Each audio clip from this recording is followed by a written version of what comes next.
Hi everyone, my name is Nishiddev. I'm studying third class. I tell about Ruth in Telugu.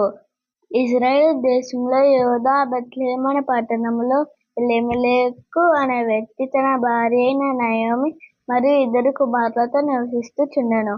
వారి కుమారుల యొక్క పేరు మహలోను కిల్యోను. బెత్లెహేములో కరువు రాగా ఎలీమెలెకు అతని కుటుంబం మోయాబు దేశమునకు వెళ్ళిపోతారు. కొంతకాలానికి ఎలీమెలెకు మరణించాడు. తర్వాత నయోమి యొక్క ఇద్దరు కుమారులకు మోయాబు స్త్రీలైన ఓర్పా మరియు రూతుతో వివాహం జరిగింది. ఇంచుమించు 10 సంవత్సరాల తర్వాత మహలోను కిల్యోను ఇద్దరూ చనిపోతారు. నయోమి ఒంటరిగా మిగిలిపోతుంది.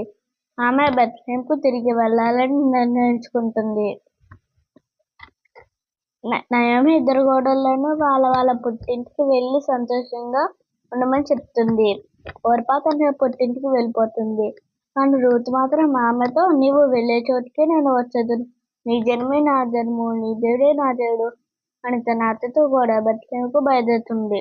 బెత్లెహేముకు చేరుకోగానే తన వారందరినీ చూసి, నయోమి నన్నిక మీదట నయోమి అనగా మారా అని పిలవండి బాధపడుతుంది. నయోమి అనే మాటకు అర్థం మధురం, మారా అనగా చేదు. ఎలీమెలెకు దగ్గర బంధువు అయిన బోయజు అనే ఒక మనుషుడు ఉన్నాడు. అతడు చాలా ఆస్తిపరుడు, న్యాయవంతుడు, దయాళుడు.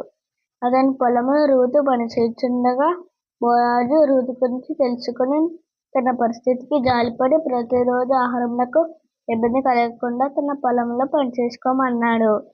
తర్వాత బోయజు రూతుతో, నీవు ఏమీ భయపడవద్దు, నేను నీకు అండగా ఉంటాను అని బంధు ధర్మం ప్రకారం బోయజు రూతుని వివాహం చేసుకున్నాడు.